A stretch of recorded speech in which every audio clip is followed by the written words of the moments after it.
Good morning, students. I hope this finds you safe and well. As we left off, communism had collapsed. And so the last decade of the 20th century was quite unique. Technically, the United States was triumphant. By the end of that decade, the United States was the only superpower in the world. And during the 90s, the U.S. economy became the marvel of the world. But as we think about the 90s, a lot of things begin to change. And as they do, problems that we are still confronting in the United States today were being confronted 2 decades ago. The majority white population in the 90s continued to decline. There was a surge of immigration, and in doing so, this will change both the religious and the cultural maps in the United States. This new surge in immigration is going to bring about even more truth to the fact that America had become a great melting pot. By 2014, the United States had more foreign-born residents than ever before. They were coming from a variety of backgrounds, tended to live in ethnic communities, and we've already talked about that. And for the first time, women made up the majority of new immigrants. Years before, it had normally been men coming in trying to get jobs, earn money for their families, and so on. But now, it is women. And of course, immigration is going to have some significant, political effects, as well as in some places, an increase in crime. Hispanics, African Americans, Asian Americans are going to tend to vote Democratic, and Latinos are going to come to form one of the largest immigrant groups in the United States. Now, Clinton had little experience in international affairs. He had been a governor, and so because of that and his inability to deal with Congress, he had several missteps. He was forced to abandon his proposed middle tax cut, but he did raise taxes on the wealthy, not on the middle class, but on the wealthy. Then he dropped his promise to allow gays to serve in the armed forces, and literally in the first 2 weeks in office, Clinton's approval rating dropped 20%. He did appoint several blacks and women to his cabinet, but still, that was not enough to prevent the drop. Well, he will propose $241 billion in higher taxes for corporates and for the major wealthy individuals, and Congress will pass the bill without a single Republican vote. And this is a troubling indication of the nation's partisan divide. So what we see in Congress today, this great partisan divide, is nothing new. In fact, it is getting stronger and stronger the longer it tends to exist in the United States. Clinton did approve NAFTA that we talked about earlier, the free trade between Canada, the U.S., and Mexico. And he did this over objections from unions and environmentalists, two important groups to the Democratic Party. And so as a result of that, he has an ambitious desire to overhaul the nation's healthcare system. He announced that his wife, Hillary, would be in charge of this, and of course it was given great fanfare and all kinds of trumpeting and everything else, and yet critics in Congress questioned the savings as well as the ability of the federal government to manage such a huge program, and said that it was actually too complicated to understand. It was a 1,364-page health insurance plan, and it was doomed from the start. Well, the healthcare disaster will influence the 94 midterm elections, when the Democrats will suffer a humiliating defeat. It will be the first election since '52 in which the Republicans captured both houses of Congress at the same time. Clinton's first 2 years had basically lacked any kind of significant accomplishment, and so it is not necessarily unusual that in the midterm election, such a transition can take place. The new House leader was Newt Gingrich, and he became the first Republican speaker in 42 years. He was a superb tactician who helped mobilize the religious and social conservatives associated with that Christian coalition that had risen some years before. And Republicans took charge with the idea that they were determined to change how America was governed. They approved deep cuts in social, educational, and environmental programs.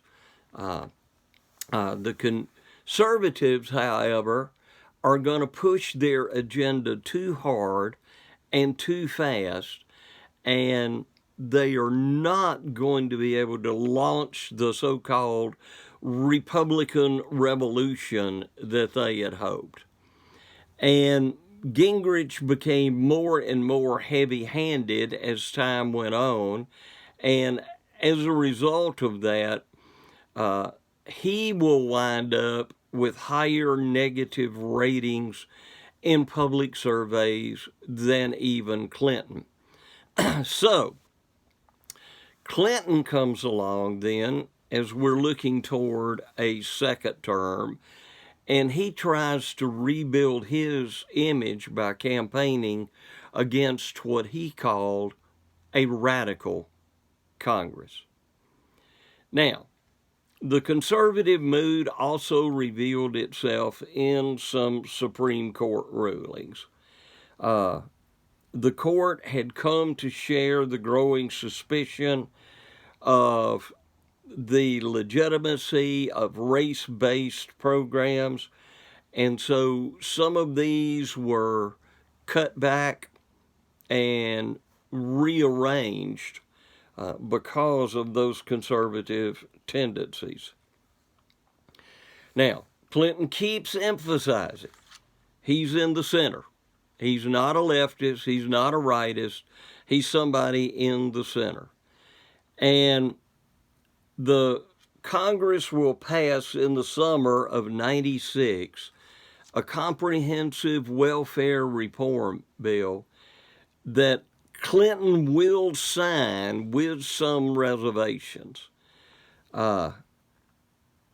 He was not a tax and spend Democrat as a lot had been, but the liberal Democrats who were tax and spend criticized Clinton's welfare deal with the Republicans, yet the new federal approach to helping work with the poor actually turned out to be at least a statistical success.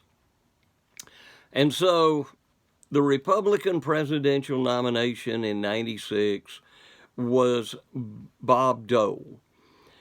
Clinton was able to maintain a large lead in the polls with an improving economy, with no major foreign policy crisis. And during this election, then, cultural and personal issues will surge to the forefront. But Clinton, in part because of his somewhat outgoing personality, was able to win a second term as president. And this time, Clinton began cautiously.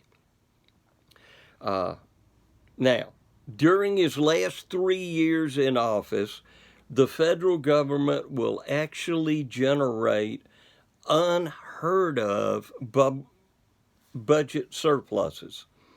And the economy set records in so many areas.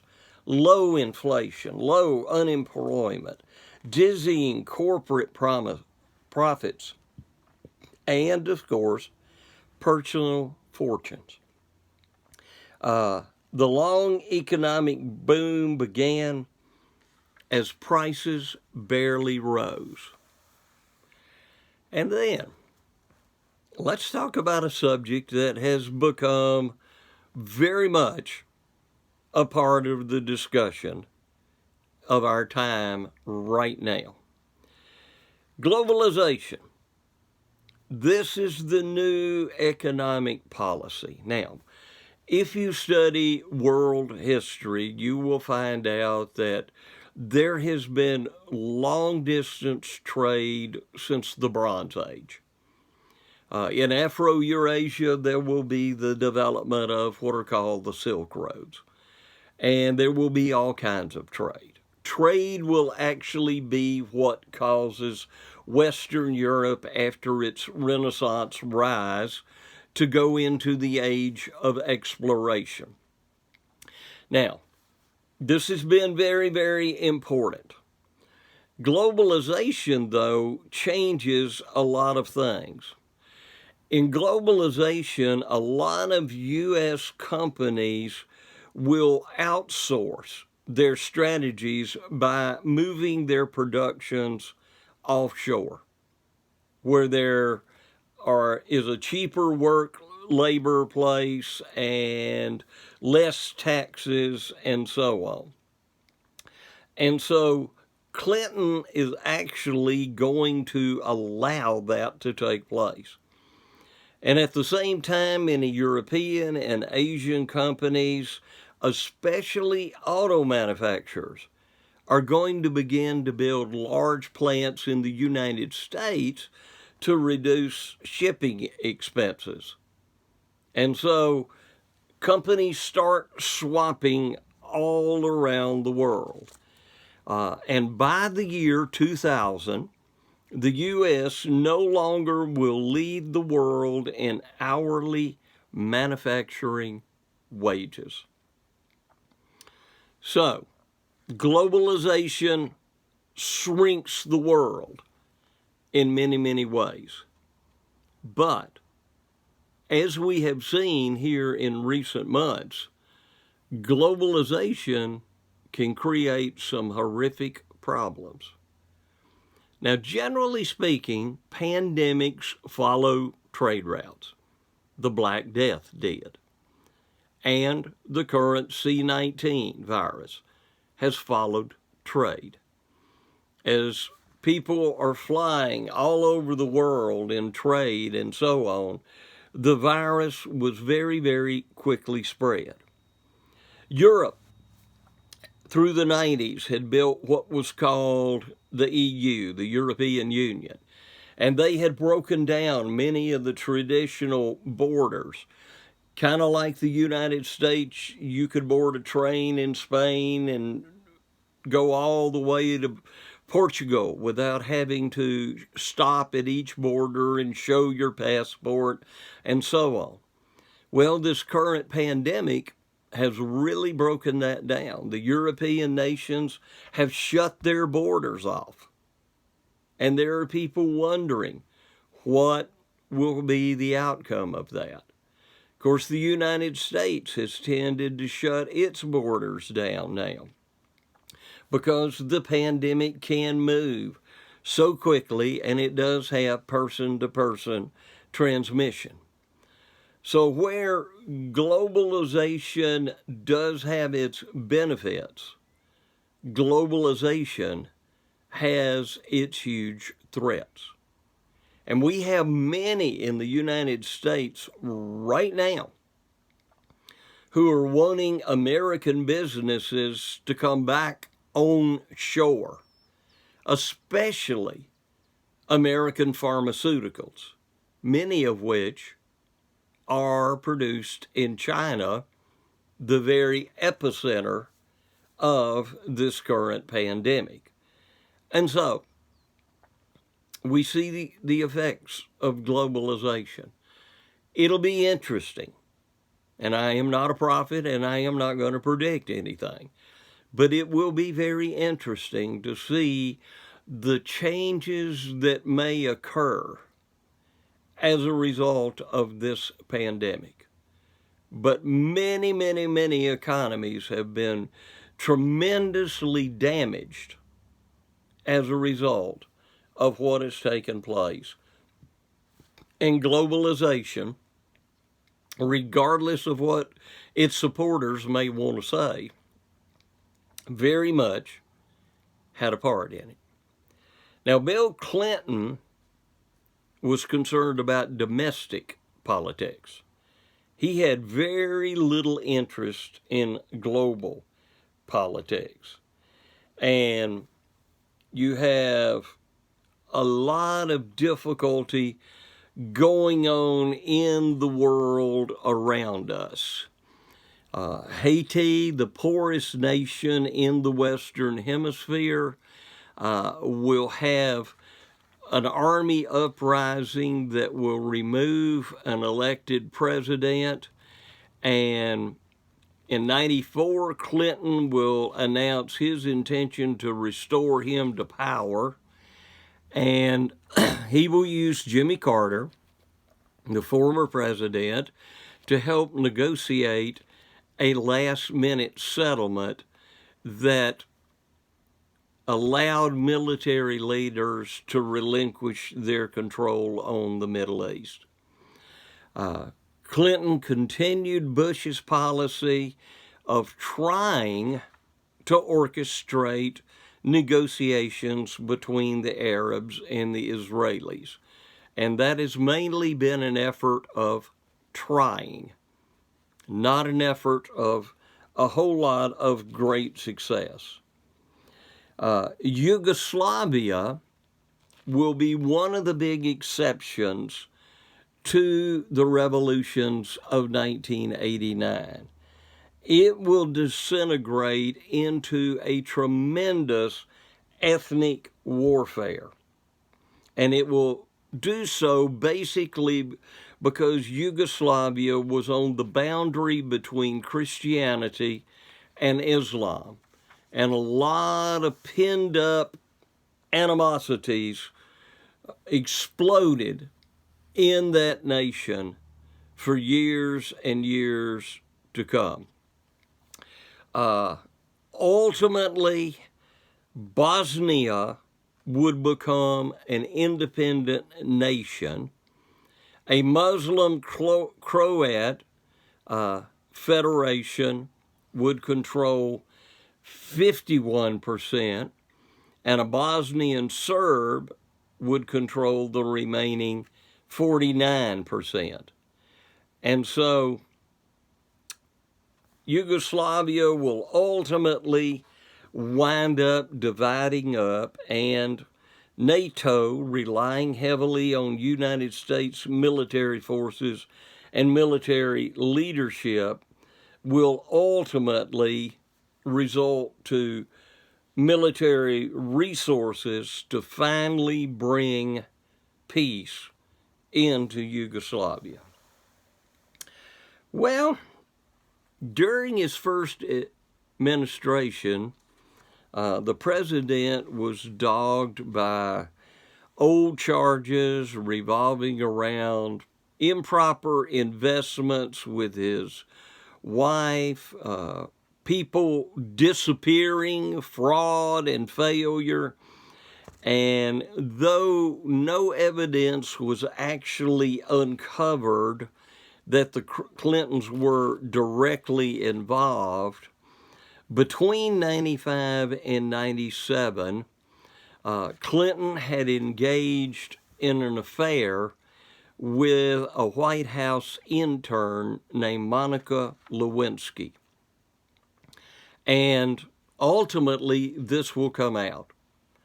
President Clinton will actually go on TV, look the American people dead in the eye, and claim that he did not know that woman. His words.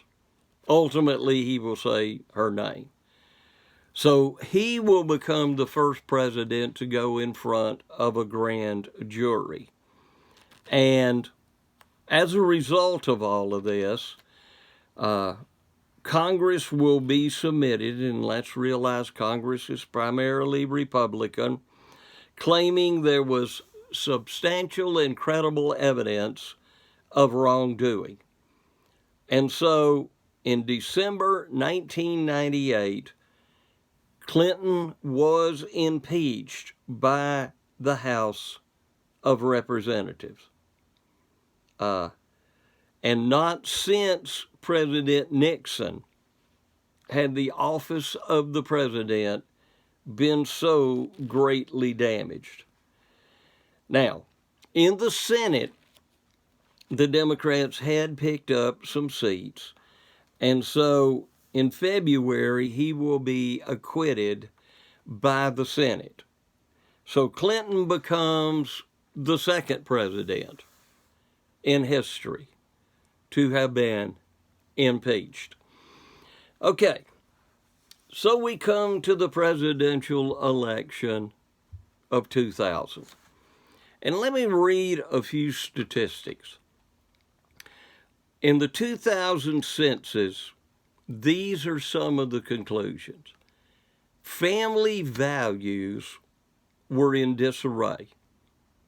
Every fourth child in the United States was living in a one-parent home, while 1 out of 4 babies were born to non-married parents. Blacks were 8 times higher to be in prison, and the U.S. had more individuals in prisons than either Russia or China. Gang violence was increasing. However, 60% of Americans said religion played an important role in their lives, while Europe continued to become more and more secular. And by 2000, America was becoming more tolerant of different lifestyles. And so as we go into the election of 2000, we have Vice President Al Gore going against George Bush, the son of George H.W. Bush. And this is going to be one of the closest and one of the most controversial elections in history. Bush favored a theme of compassionate conservatism. Gore was all about the environment. And of course, Gore will make a statement. It was probably stretched, but he tried to give the impression that he built the internet. And that really turned a whole lot of people against him. And as the election comes down, for the first time in more than 125 years, the results of the election remained in doubt for weeks after the voting. And it all came down to one state, Florida. The votes were counted, they were recounted, and they were recounted again. Gore had the popular vote, and Bush will wind up winning the electoral vote because ultimately the Supreme Court will decide that Bush was the winner in Florida. Now, the election revealed the almost even division of the U.S., and a good thing. Despite the controversial outcome, no war or revolution took place. And so that does show the strength of the U.S. democracy. That was a good thing. Now, there will be people who considered Bush illegitimate. There will be a new phrase that will be coined and pushed around quite a bit, not my president. But as Bush comes in, the economy had started to sputter, and there was a falling stock market. A lot of this was involved by a frenzy of investment. And by 2000, the market had its largest one-day drop up until that time as individuals began dumping risky stocks. And so Bush decided that cutting taxes was the way to boost economic growth. And this, of course, led to a sharp drop in federal revenue. Well, Islamic militants around the world bitterly resented what they called the imperialism of U.S. globalization, culture, and power. They also hated Israel, and the U.S. and Israel were allies. Now, throughout the 90s, the United States had fought a losing struggle against global terrorist groups, in part because terrorism thrives in impoverished nations with weak governments, overwhelmed by fast population growth, scarce resources, and widespread poverty. And then, of course, you have the homegrown type, who are comprised of anti-governmental groups. And so there were some terrorist attacks going on U.S. interest as well as European interest. And then we come to September 11th, 2001. Well, let me talk to you a little bit about this. All of you are going to be children of 9/11. That has marked your life from the day of your birth and will continue to do so. Some of you are a little older, so maybe not the day of your birth, but it's definitely dominated your life. Now, let me tell you what life was like before that. When our children were in college, they went on mission trips. We would go up to the Nashville airport. We would help check them in. We would walk to the gate with them. We would sit there with them and their friends until they boarded the airplane, watch the airplane back out, and many times still be standing there watching as it taxied away and began its run for takeoff. No problem. In and out, no big deal. I mentioned my trips to Russia. I went to Russia. All I had was a passport and a visa. I wasn't searched. I didn't go through metal detectors. In fact, on my first trip when I was coming back home, my wife and two youngest children were going to meet me in the Atlanta airport, and my son was actually allowed to go on an airplane and sit in the pilot seat, and the pilot was telling him all about the controls and everything else while they were waiting on our plane to land. That was a whole different world. 9/11 changed everything. Now, 9/11 in part came from globalization. All of those Saudi citizens who were in the United States and took part in that horrific day, all of them were here on student visas. They were here, they were able to work together.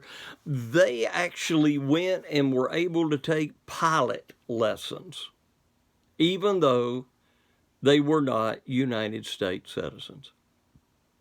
And so when everything was set up, that terrible day comes. 3 of the 4 flights will actually reach their goals. 2 hitting World Trade Center buildings, a 3rd one hitting the Pentagon. The 4th one, the passengers on board will realize that there is a major hijacking movement going on, and they will cause the terrorists to crash the plane into a field in Pennsylvania. It was probably either headed for the Capitol building or the White House. I don't think anyone expected the disaster of the World Trade Center. I don't think anyone ever thought those 2 buildings would come crashing down. And I will say that in many Arab countries, there was celebration going on, that the United States had been stung, and the United States had been stung so hard that day. About 3,000 people were killed, so this is every bit as bad as the attack on Pearl Harbor. But this was in the continental United States. This was in New York, and this was in Washington, D.C. And so the world suddenly, radically changed forever. It'll never go back to pre-9/11 conditions. One of the most interesting things of that day was they showed the air grid, which shows all commercial airliners over the United States at any one time. They showed it that morning before the attack started. They showed it late that evening. And the U.S. had literally grounded all air traffic over its territory. And there was not a plane in the air. Now, there were military planes, but they don't put out the signature that passenger planes do. And so everything was on the ground. Now, as Americans tend to do, 9/11 created a whole new group of heroes where people working in those buildings were trying to get away. Firefighters, police officers, harbor patrol people were running to the scenes, doing everything they could to save lives. And many of them will sacrifice their lives in the effort to try to save others. So we develop a whole new group of heroes. Just like in the current pandemic, the medical people have stepped up in such a marvelous, wonderful way. And they're a whole new group of heroes, as many of them are battling this disease hour after hour after hour under extremely difficult circumstances. So that took place. You have Americans everywhere stopping and praying. There were prayers on the steps of the United States Capitol. There were prayers on the square, County Square in Jasper, and so many other places around the country. Churches had services, special services, to pray for the nation, to pray for the victims and their families, and so much took place. What the Muslims sought, the radical Muslims sought to do in this, they failed. They hoped to drive a terrible wedge in America, just like the Japanese attack on Pearl Harbor hoped to demoralize America. Both failed in what they intended to do. 9/11, for a time, really rallied Americans together. Now, an interesting thought. When John Kennedy was president, in one of his speeches, he made a statement about the Berlin Wall. And his comment was, "Ich bin ein Berliner." Literally translated, we are all Berliners. On 9/11, the mayor of Berlin said, "Ich bin ein New Yorker." The world became New Yorkers. The Arab states may have rejoiced. The rest of the world was horrified and shocked, and quite honestly, to a very great extent, put on notice, because they realized if it could happen in the United States, it could happen anywhere. Well, it wasn't long into 9/11 before it was figured out that a group called Al-Qaeda, who was a militant Islamic group, had declared war. And so they called, under the leadership of a man named Osama bin Laden, a jihad, a holy war on the United States. And so Bush is faced with a crisis. Now, it's interesting. Bush was in an elementary school when one of his advisors comes and announces very quietly and secretly to the president that the terrorist attacks had taken place. The vice president is immediately whisked away, because any time an attack like that would take place, the president and the vice president are both going to be separated, and they're both going to be put in the safest positions they can possibly be put in. And so Bush is going to turn around, and he is going to declare a war on terror. And he is going to hunt down and punish the individuals who were responsible for this. Now, as we think about the terrible events, let's think the two World Trade Center towers came to the ground. About 2 years after, my wife, myself, and our youngest daughter went to New York, and on our tour, we were taken by where the trade centers had been. And I saw a typical American defiant thing. Now, I don't know if it's still there. I really, really hope it is. But just outside the ruined area where the stairs went down to the underground rapid rail system, the sign for the rapid rail system was still there. It was dented, it was pitted, it was scratched. But defiantly, it was still there. It was saying, in your face, those of you who think you are going to pull New York or this nation down. In your face, we didn't build two trade towers back. We built one big, magnificent one. And it's there, in part, to be, we will not be beaten. We will not be beaten down. But airlines are going to suffer tremendously, losing millions of dollars as a result of people being afraid to fly.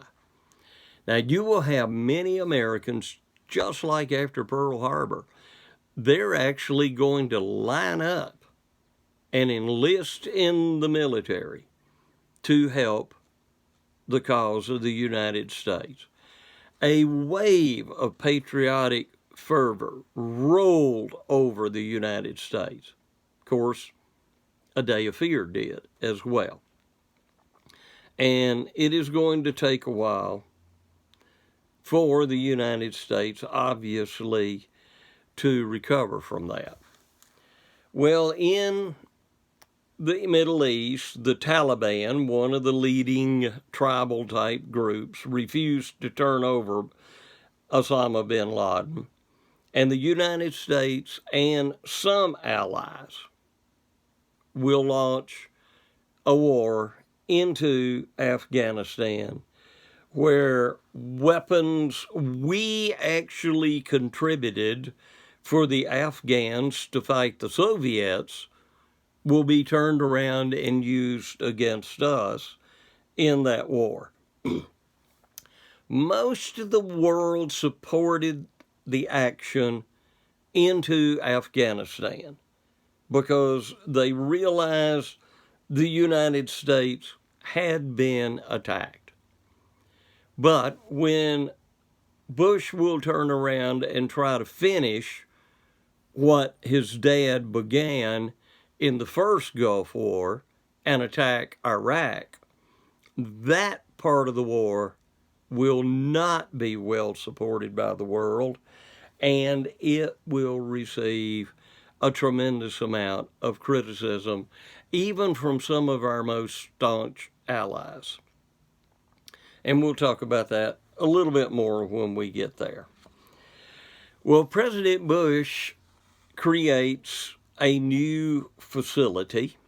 It is called the Office of Homeland Security.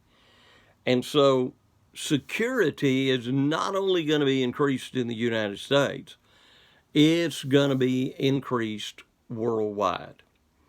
If you have traveled outside of the United States, you realize airport security is just as strict there as it is in the U.S. You may go through a metal detector, you may be x-rayed, you may be wanded, you may be all of the above.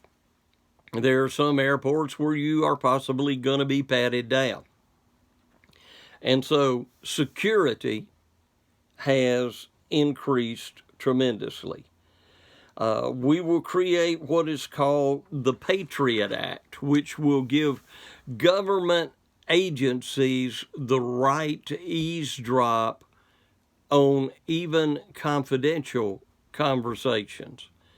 The public tended to trust these governmental actions, even though there are some who feel that civil liberties might be infringed upon. But the U.S. felt these were needed to be able to take care and protect American citizens. Then in the fall of 2002, the United States began to listen, and I guess the best way to express this is to a lot of bluster out of the Iraqi leader Saddam Hussein. You know, he was not removed from power at the end of the first Gulf War. And so he is bragging, I have weapons of mass destruction, I have this, I have that. If the United States wants to fool with us, we will have the mother of all battles in the world. And quite honestly, listening to his bluster and faulty intelligence, in March, American and British forces will attack Iraq. And President Bush intended to shock and awe. And after 3 weeks of intense fighting, the U.S. forces will capture Baghdad. As I say, many of our allies were not so sure about this, and the U.S. was actually condemned for trying to build a new empire. And so it found itself isolated from world public opinion. And by 2007, a majority of Americans even viewed the war as having been a mistake. Now, Bush declared victory very, very quickly, probably a little bit too quick, because the U.S. had a couple of problems. One, there was a lot of anti-American feeling throughout the Middle East as a result of this. Invading Afghanistan had not been nearly as disastrous to public opinion of the U.S. as invading Iraq had been. There was looting, there was violence, large parts of the country fell under warlords, and so the United States set about on a two-pronged project. One was rebuilding a very bombed-out infrastructure, and then the other was trying to help rebuild relationships with the Iraqi people.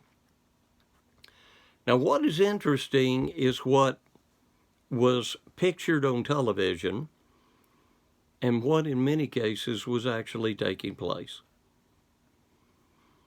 Not so much shown on TV were American soldiers playing basketball, playing soccer with Iraqi children, giving them candy and food for their families. Women teaching girls and women things that many of them had never had the opportunity to learn, because in many Arab states, women education is very much frowned upon. I know of some individuals who served there. I had one individual tell me he was on patrol, some shooting started, and an Iraqi child ran and just grabbed hold of his legs, clinging tightly to him, because he knew the American would protect him. Now, that's something that a whole lot of was not put on television. And that's really sad. The American troops in the Gulf War, and many of them now have gone 3 and 4 tours of duty, serving their countries over there. Most of them have done a remarkable job. There have been exceptions, but most have done a remarkable job. Now, Iraq has had free elections, and Saddam Hussein will be actually executed by his own people. And by the way, he was found hiding in a hole in the ground. But he will actually be executed by his own people. So, that brings us to the election of 2004. John Kerry will represent the Democrats, and basically he'll accuse Bush of misleading the nation on both Iraq and Afghanistan. And Bush will win a substantial majority, and the Republicans will increase their majority in both houses.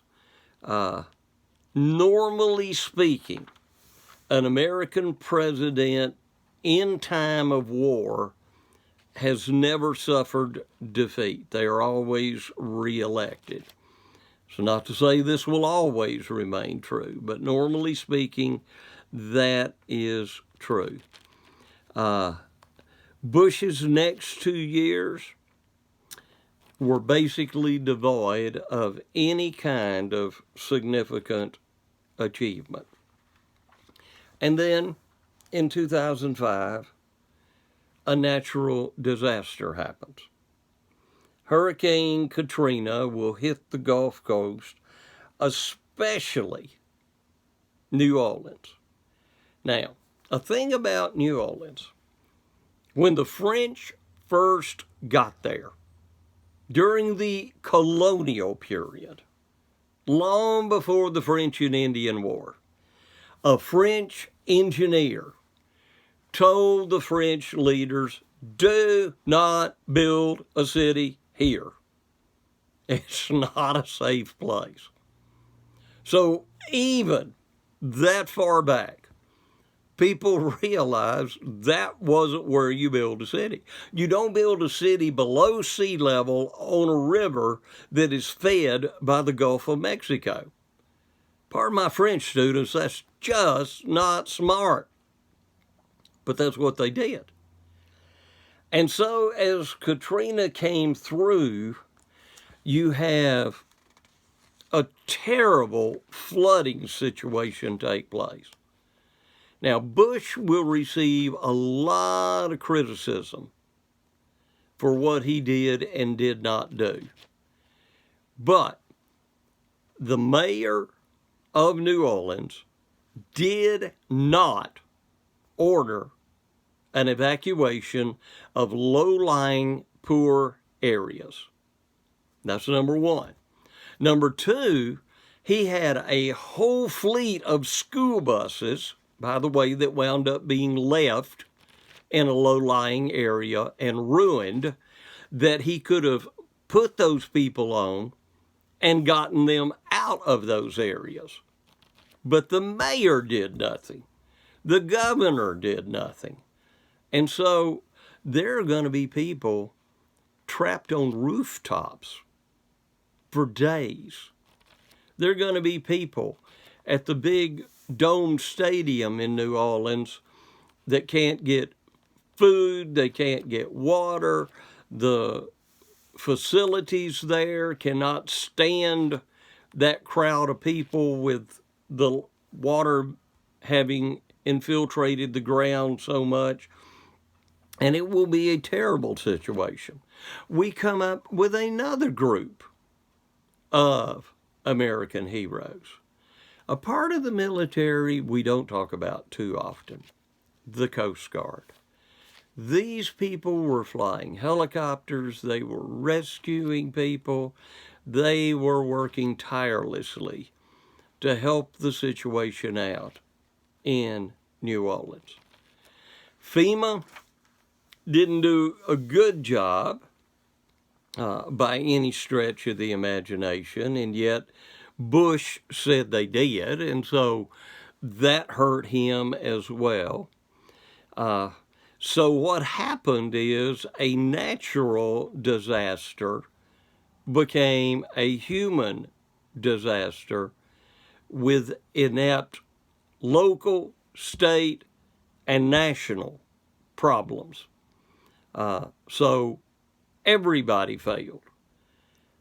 And this is something that obviously the United States has continued to have to work on. And as we have seen with this current pandemic, it is very easy to get complacent and then something happen and you are unprepared, unaware, and of course you've got to start shifting resources and moving resources in many, many, many different places. And always, whether a president can cause a hurricane or not, the president's going to wind up getting blamed for it in some shape, form, or fashion. And so in the 2006 congressional elections, the Democrats are going to capitalize. And quite honestly, they're going to do quite well even in the states.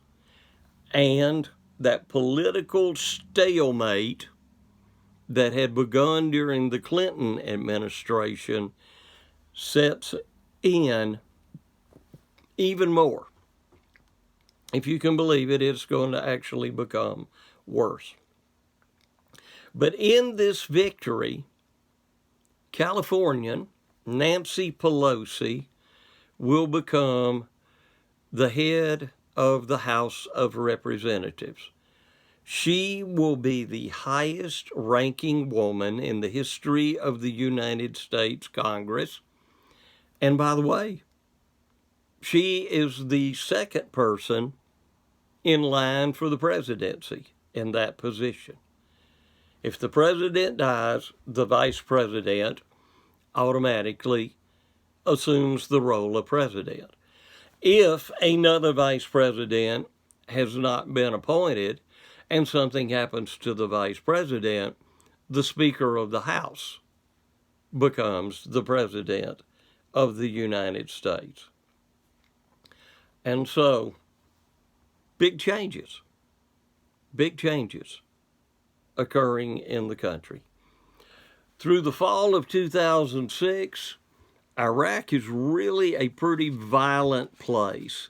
So the United States will decide to send a surge of 20,000 up to 30,000 more troops in.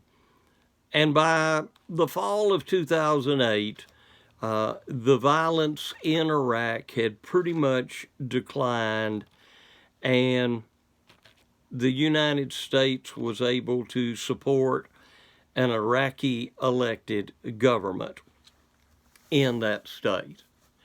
So a lot of things were happening. A lot of changes were occurring.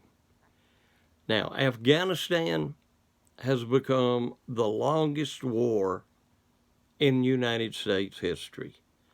It has now surpassed both our American Revolution and the Vietnam War. Now, the casualties in the Middle East wars have not been as dramatic as the casualties have been in some other wars, but still they have taken a tremendous toll on the United States, because unlike Vietnam, we now have an all-volunteer army. And so many times soldiers have been asked to go back and go back and go back, some 3 and 4 tours of duty in these combat zones.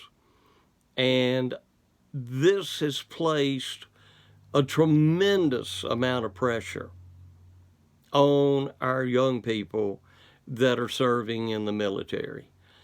Some of them are having tremendous problems, and one of the greatest problems we face right now with our American military veterans is a horrendous rate of suicide.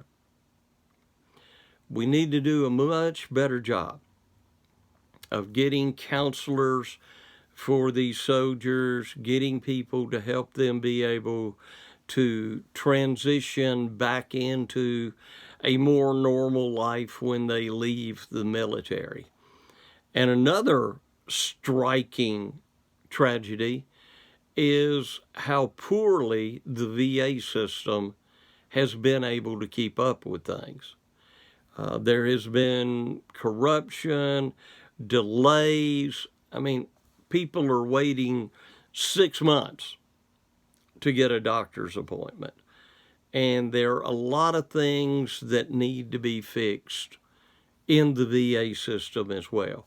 Our military veterans deserve the best we can possibly give them, because they have, many of them, sacrificed so much for our nation, and in many respects for the world itself. And it's going to be up to you, encouraging your political leaders to do something about these things, to help the VA benefits get better, and to see that these individuals are better treated. And so, 2000s, as we enter the 21st century, once again, we enter a century with a lot of violence and with a lot of upheaval. The Middle East is still a major powder keg. A lot of tension is there, and kind of like Europe in 1914, it would not take much to set that whole place off. And so we'll talk a little bit more about that when we come back for our next class session.